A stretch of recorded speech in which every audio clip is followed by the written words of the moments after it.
What's going on, beautiful people? Welcome back. It's your boy Blue, and we are here for another X-Plane showcase and review. Today, we're in Palm Springs, California for a quick flight in the Piper PA-28 Archer TX LX by JustFlight. The TX LX is a modernized version of the Archer 3, equipped with the G1000 and EFD1000 avionics, as well as other improvements to the exterior and interior of the aircraft. The G1000 PFD and MFD features custom functionality including synthetic vision, optional GFC 700 autopilot controls, and realistic aircraft system indications. An EFD 1000 unit is provided as a standby display also. The aircraft comes in 6 liveries and features PBR materials with real-time environment reflections and HD textures, numerous animations including multi-animation passenger door that when open responds to G-forces and air resistance, which is actually pretty cool when you see it. The cost of this bird is about $41.99 USD. Download size is only 1 GB. Today we are headed to Catalina Island, but after multiple flights in this plane, I have to say it's been a lot of fun. I've done both pattern work and cross-country flights and haven't really had many issues. The G1000 is a nice upgrade from the old steam gauges and perfect for those longer flights. It's pretty much the same as the default X-Plane G1000, except they added their own version of synthetic vision, which really feels more like a camera on the nose of the aircraft. This Piper has been modeled and textured excellently. I have no complaints. I love the wear and tear that you see on the wings, that you see on the knobs on the interior. The seats look incredible. I mean, the fuzzy seats really look soft and the leather seats really look leathery. You know, it looks really good. A really good job with the PBR and really making the objects feel the way they look. As far as like physics and flight model, I think they did a pretty good job. I don't really have any complaints when flying the aircraft. It feels pretty good. It feels pretty realistic. They did base it off of accurate data and performance from a real life aircraft. As far as sound, I feel like they did a pretty good job here, as they usually do.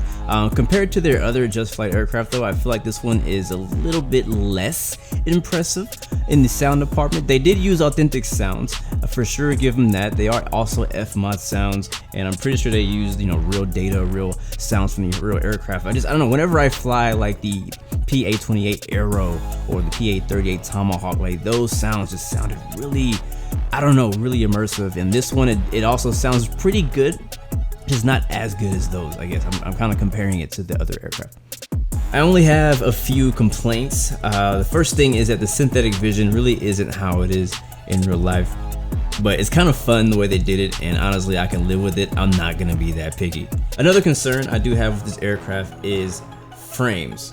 It seems that it's a little bit heavier on frames than I would expect an aircraft of this size to be, even with the G1000. As soon as I turn the power switch on, I start to lose frames. Since they came out with the hotfix, it's been actually significantly better, so I'm not losing frames as much. So I'm hoping that they will continue to optimize this aircraft to make the frames better. If you are having issues with frames, try turning off synthetic vision, because that so far has seemed to be a frame hog. Without it, it's still not getting as good of frames as I would really think it should be, but again, hopefully they're gonna go ahead and optimize it a bit more to get frames equal to better than their other aircraft that they have, which are not bad at all. But in the end, I'll give this aircraft a 4 out of 5. I really do like it, and I can see myself coming back and flying this aircraft over and over again, doing some fun VFR stuff. So I'm looking forward to getting into it and continuing with our flight. So let's take a closer look at this thing, yeah? So I want to start off with the JustFlight menu. It's pretty much the same menu you'll get in all of JustFlight's aircraft. The only difference is that we have a synthetic vision button here, which is the third one on the top row. Click on that, that'll switch to the synthetic vision in the G1000. So in case you're wondering how to do that, that is how you activate it. So red means that it's on, and then without it means that it's off. Some of these other things I don't know what they all do. I know this one removes the covers, so it's kind of up to you if you like the covers, if you don't like the covers. This button on the left side will turn on and off the autopilot option. So there is an option to not have an autopilot at all. So if you click on that, you'll see that have an option. Matter of fact, we go into the cockpit, you'll see over here that there it is. So those buttons will completely disappear when you click on that button right there. And then we have the fuel It also simulates spark plug fouling. You can turn it off if you like. Sometimes my first few flights, I freaking just murdered the spark plugs. But that's cool that that is actually, you know, modeled. You can also recharge the battery here, so you don't want to leave the battery running on for too long without the engines going, or it'll drain your battery. And I think you have to have like 22 or 24 volts to even start the engine. So if you have an issue starting the engine at some point and you're like, what's going on? Just need to probably recharge the battery. So let's go ahead and to get rid of that. And then we have weight and balance, the same weight and balance that JustFlight usually has. And then we have our chocks, we have our pushback, we have a logbook, which goes into the X-Plane logbook. We have this flight computer, very helpful. Again, all the JustFlight products have this, at least most of them, from what I know of, for X-Plane, and it'll tell you your endurance, your ground speed, air temperature, a lot of very useful information. Back in the cockpit, you can kind of see that door swinging back and forth a little bit in the air, which is pretty darn cool effect. And let's get this thing going. First of all, let's get some fuel in it. Make sure we got fuel. I always forget to add fuel. So we'll go to the weight and balance screen actually instead, and we'll go about 70. We don't need this much, but we're gonna put about 70 pounds on both wings. That works. Not completely, exact, but it's the best we're gonna do. We'll fly all alone today. Lower our weight down, and we'll have about 80 or so pounds of camera weight in the background. And we'll go ahead and close that. We got it fueled up. I'm sorry, we got it fueled up. We'll go ahead and get the battery master, alternator, fuel pump. Let's go down, crack the throttle. We'll switch to the left fuel pump, left alternator. We'll go mixture rich. And to start this one is actually the start button. We can hold that. There it is. So it's a little bit different than you may be used to. I'm going to shut the door. It's going to be loud out there. And I always forget in which order this goes. There it goes. All right, door's shut. But yeah, it's a little bit different than you may be used to. Let's go ahead and bring the mixture back, because I do have simulate fouling on, and if you don't bring the mixture back while you're idling, you'll foul the spark plugs, and it'll actually show you that if you click here.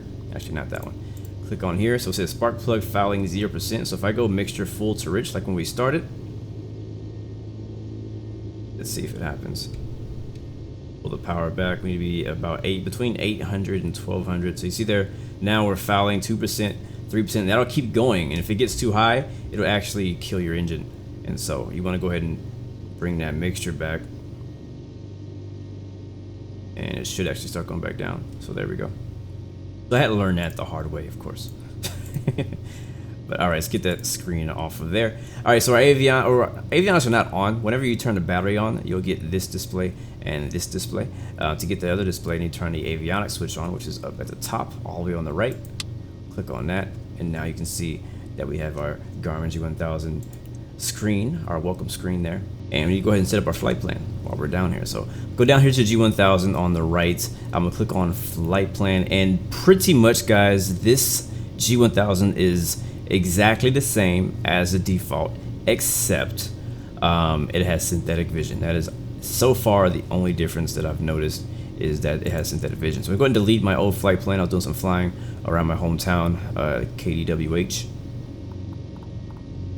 Delete that flight plan and we'll make a brand new flight plan. It already has Palm Springs. That is where we are currently. And our first waypoint will be Alex. We will mix in some airways just to kind of test that today. So Alex spelled in a weird way, A-H-L.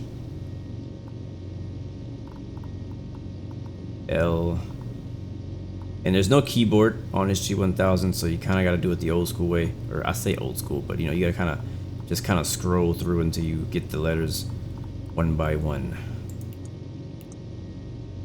All right, after Alex, you want to click on menu and then scroll down to load airway, hit enter, and then we have two airway options. The one that I'm looking for is actually the V16, and that's not even in here. So I guess we're gonna skip that one. And we'll put in our next waypoint, which is Prado. And I don't think that's not a G1000 issue. Most likely my nav data isn't updated. So PRADO.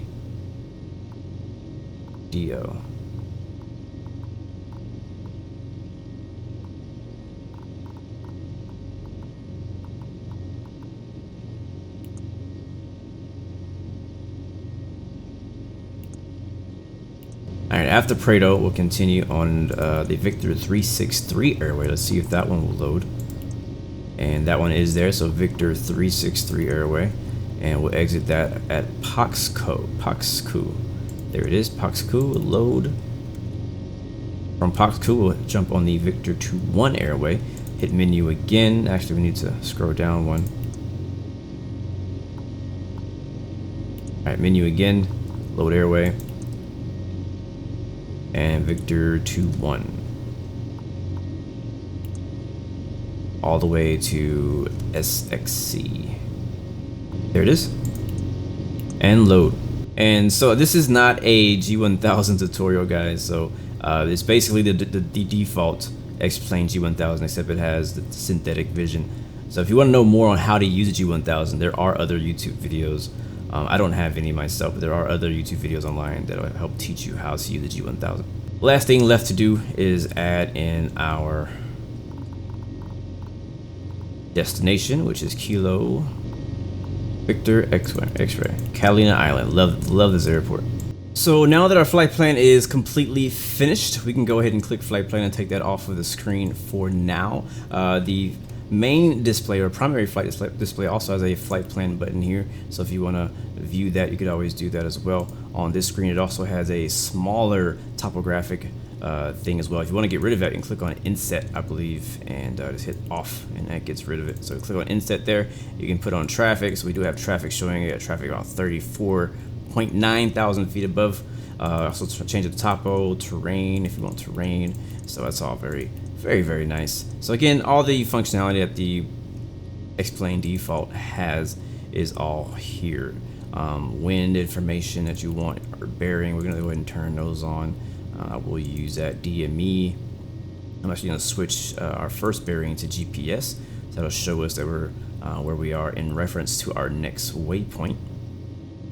I'm also gonna go over to transponder, and I'm gonna go to VFR, so be squawking VFR. Once you don't actually have to change it to squawk Charlie. Once you get past a certain speed, it should actually automatically switch to squawk mode Charlie for you. There is an option to change it yourself if you like. Standby on alt, but we'll leave ours on standby, and again it'll automatically change to transmit and receive once we get to a certain speed. You can also hit ident if you need it. Your autopilot controls are here on the left side of each of the screens. So for the primary flight display, you have it here, autopilot, whatnot, and then on the other side, you have it there. So you can use either one, doesn't matter which one you click on. And this on the left, I believe, is the EFD 1000, which is actually acting as a standby display. So you're getting all the same information that you're getting here, just kind of, you know, as a backup. And if you ever want to put this screen on this screen, I believe you click on display backup, big red button right here in the middle, and boom, now you have the same on both sides in case you want to fly from the right seat or something like that. So a little bit of helpful information. So let's get going and let's see how this baby flies. We will check the flaps down all the way full, back up. We'll set this for takeoff. We'll check our flight controls, left, right. Oh yeah, we're working. It's not very cold today in Palm Springs, so don't worry about the pitot heat. I am gonna go ahead and release the parking brake, give a little bit of throttle, and we're gonna start rolling forward.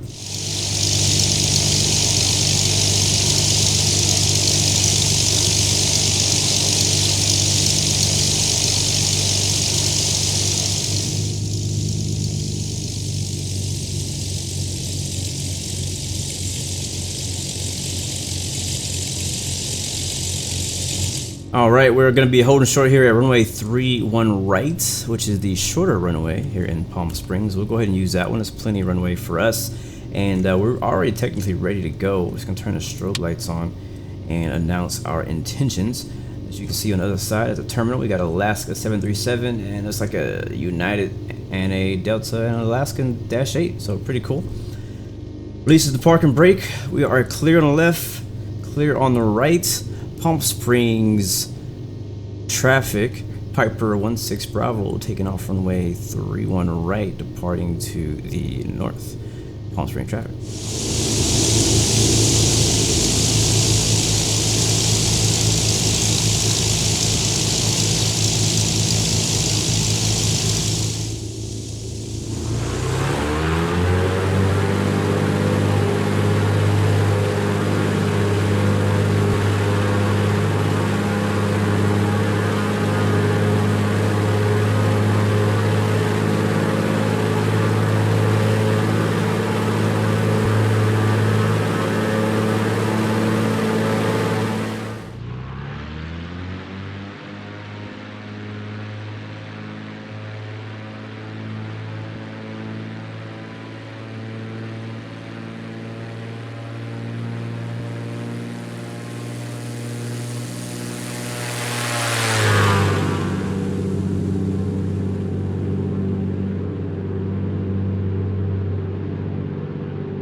Alright, so I'm looking to climb at least 76 knots, but we're at 97, so we got plenty of power behind us.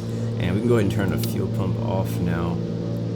And as well as, I'm going to leave the land lights on for now. What we're going to do is we're going to continue straight ahead here. You can kind of see this gap in the mountains here. We'll continue to the left that way. That'll take us over by Riverside and by Ontario. And we'll continue that way all the way down to Catalina. But not in too much of a rush to get to 6,500 feet. But so far, it's a little bit bumpy out here, but it's not too bad. Aircraft off the ground really easily. As far as flying this plane, I really enjoy flying it with or without the avionics. Speaking of avionics, one thing we did forget about is the synthetic vision. I'm gonna turn that on now. So by clicking that button right there, you can see now we can see basically what's out the window. So I will say that this is not really how synthetic vision works, I don't believe. This is technically a camera. Like in real life, it's kind of like it looks more like this. Let me show you.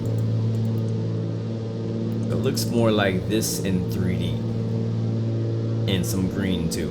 But on here, they've kind of, it's kind of like a camera pointing out the front, which is pretty complex, I guess you could say. I don't really know how I feel about it, because it's like, yeah, I mean, let me know how you guys feel about the way that they incorporated the what they're calling synthetic vision here. But it's pretty cool. It's very helpful for when you're flying in IMC conditions when you can't actually see the ground. You can see in very high detail what the ground looks like, and pretty much what's being drawn on the screen right now is maybe a little bit lower resolution version of what we're actually seeing out our simulator right now. And you won't see any 3D buildings in here, so you'll see 3D terrain. So I think what it's using is terrain data that you have in your simulator. So I have ortho scenery out here, so what we're seeing is my ortho scenery basically out the synthetic vision here in the G1000. And again, it's kind of funny and interesting the way they did it, but it's kind of cool as well. So I mean, it may bother some people, but for others, they'll be like, you know, whatever.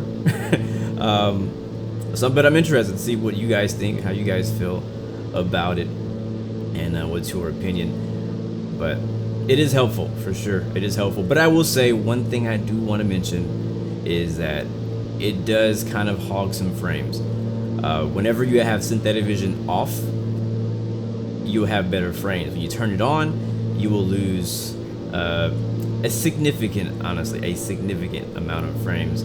And I say that now, but it could change because they did come out with an update. So there's been one update since it came out, I guess to the date that I put out this video. So before the update, it was bad. I lost 10 frames whenever I turned on synthetic vision. Now that they've put an update out, a hotfix update, I lose nowhere near. I probably lose maybe 3 or 4 frames now, which is a pretty big, you know, jump, a pretty good optimization there. But it definitely, I'm really hoping that they continue to kind of work on that, because compared to other aircraft that use G1000s, they don't have synthetic vision. But compared to other aircraft that have G1000s, we should be getting better frames in this aircraft. And now, since I'm speaking about frames, I do want to mention more about frames in general without synthetic vision, which I'll leave on for now as we're talking. I am still flying by hand just to kind of keep you guys on track what's going on in the flight. But the aircraft itself is actually a bit harder on frames than I thought it would be, especially an aircraft of this size. If you compare this aircraft to the other JustFlight aircraft that are out, like the Cessna 152, the PA-38 Tomahawk, the Piper Arrow, the Archer, you know, they're all they're not very bad on frames at all.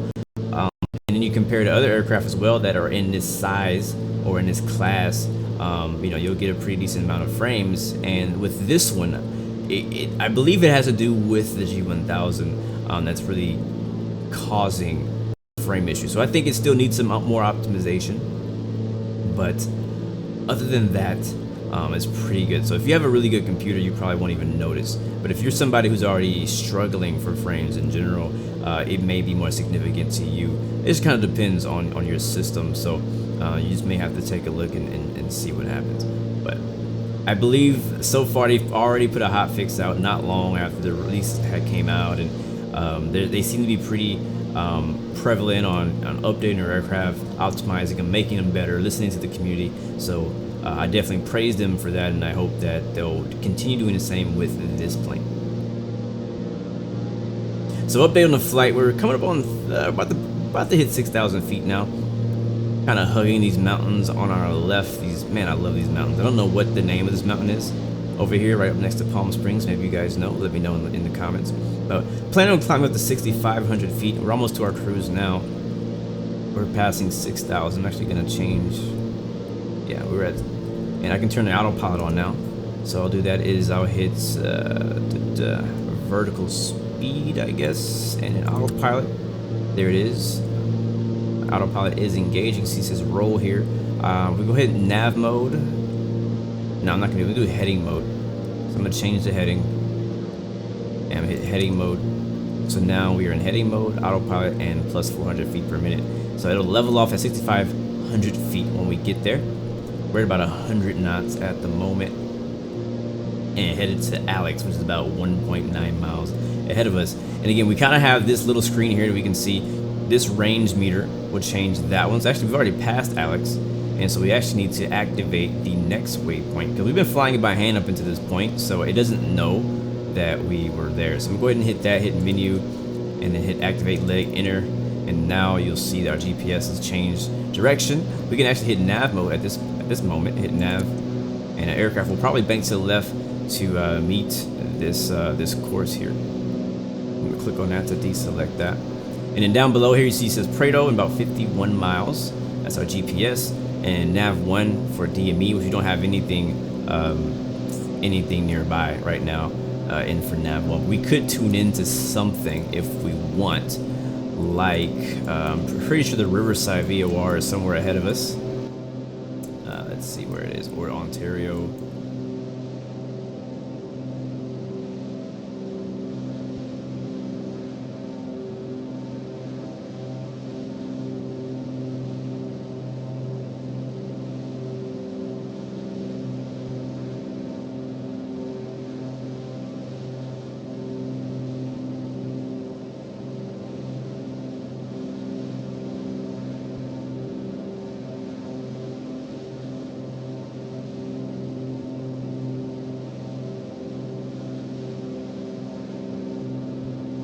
Alright, so yeah, the Riverside VOR is ahead of us. I'm going to go ahead and tune that in just for the fun of it. It's on 112.4. That's going to be up here on our left. So I'll do a big knob for big numbers, 112, and then little knob for little numbers, 0.4. Switch that over. You see RAL is now on there, and that should start showing up on here. Let's see if I might have to change that. PFD DME.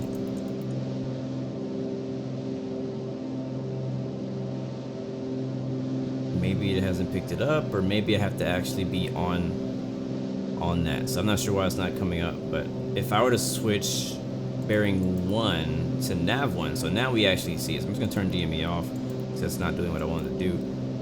The DME showing 1124. So I don't know why it's not showing up. But yeah, so we see 31.5 miles into Riverside on nav 1, which also shows about the blue line here. And then we can actually switch bearing 2 to GPS. So we want to see the Riverside VOR and our bearing. We can see both at the same time. Very helpful. We have a 5-knot crosswind. And speaking of that, back to the menus that JustFlight gives you. We click on here. This gives us a pretty helpful information. So outside air temperature right now is 3 degrees Celsius, 38 degrees Fahrenheit. Our ground speed is 134 knots, 154 miles per hour. Even gives you the kilograms. Yeah. Endurance, so at this power setting, we can make it 55 minutes. That's just under an hour. And that'll be a range of 123 miles. And then we have a true airspeed fuel flow, which is right here, very important. Fuel used, our tailwind component is 2 knots, crosswind component 3 to 4 knots. So really helpful for people who are really interested in that kind of thing. I'm gonna go ahead and turn it off. That's the wrong button. There it is. So what I want to do to get a bit better fuel mileage is I have a button mapped, So you can see our mixture changing here. So I'm gonna leave my power at the same thing, and you guys can correct me and check. So a lot of you guys are actually doing your real life flight training, and you probably train in Pipers, and every aircraft has different power settings. I'm just kind of using a rough one just to get a better fuel flow. So right now you see here our fuel flow is 22.2. I am gonna lower the mixture, which is the red knob.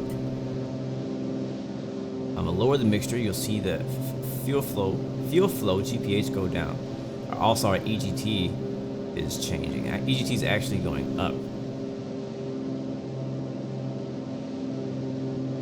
So fuel flow is still coming back. You can see RPM is slowly coming back as well. Right now it's in the red. But coming back so we can get better fuel mileage here. We should be able to get around back maybe to 7. Let's see if it'll let us go that far back. There's 7, and plane's still alive. So again, like, that's kind of how I do it personally. And I know there's an actual calculation in the way that you're supposed to do it, and the way to calculate what your best fuel flow is for your weight and for your altitude and things like that. But the way that I usually do it is kind of wing it, I guess you could say. Is I just kind of pull the mixture or the red knob back. You see it's almost all the way to the back now. Pull it back until I hear the engine want to start cutting off, and then I go back up. So we can probably go even farther back. So right there, big dip in the EGT. We're gonna want to go back up a little bit, probably go about 6.5. So maybe be careful. Watch your EGT Fahrenheit, because once those numbers start going crazy, you've probably gone too low, and you want to go back up a little bit. But right now, RPM is still 23.9, and then oil pressure looks good, oil temperature looks good, alternator amps looks good, volts look good, and we're good to go. We have 10 in the left, 8 in the right. So now, if we go back to that same screen again, where is it? This one. Now our endurance has changed from just under an hour that we can make it flying at this altitude, at the old power setting, and now we can make it almost 3 hours on the same amount of fuel. So very important, I feel like, when flying GA, to kind of understand how to get better fuel mileage. My range is now 339 miles, you know what I mean? So our flight today is only about an hour, honestly, from start to finish. So I may not have made it if we just went full throttle, full mixture the entire way. So, and again, you guys can 100. I may have done that completely wrong. This is not part of the review. This is just me flying and kind of showing you guys how I usually do it. So I would love to hear your feedback on how you lean the engine and all that kind of stuff. So anyways, we're gonna continue on to Catalina.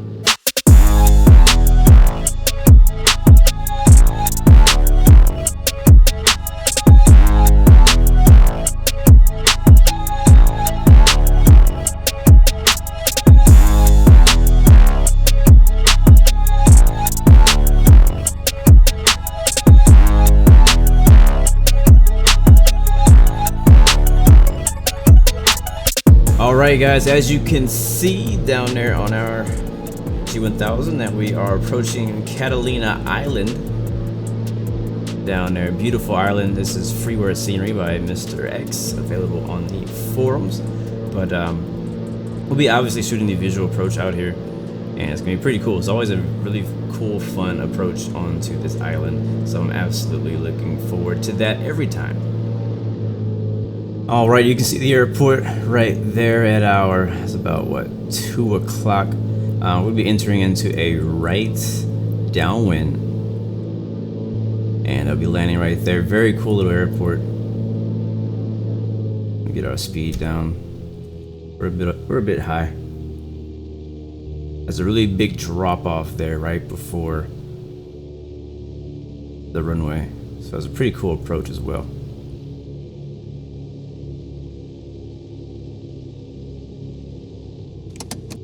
Alright, we're slow enough for flaps now. The Piper Archer does a really good job of getting slowed down pretty quickly too, so even if you're a little fast, you can get slowed down. Probably gonna extend our downwind a bit to make sure that we can get lined up properly. We're kind of in a tight pattern, and we're still pretty high. We're about 2,000 feet. The elevation of the airport's pretty high. And I don't want to stall it and fall below the airport elevation. Very easy to do that. gonna do a mixture rich. Landing lights are on. We're on right base.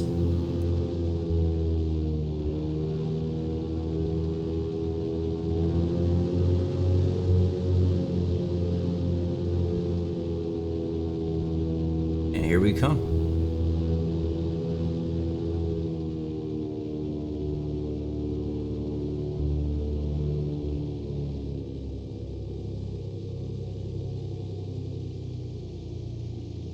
So you see we coming in a little high.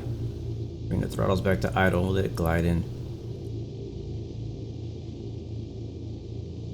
And runway 22. See that there on the synthetic vision as well. Very cool.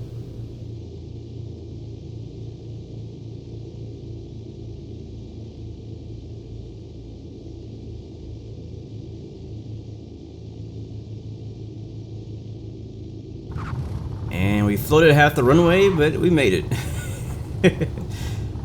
Welcome to Catalina Island.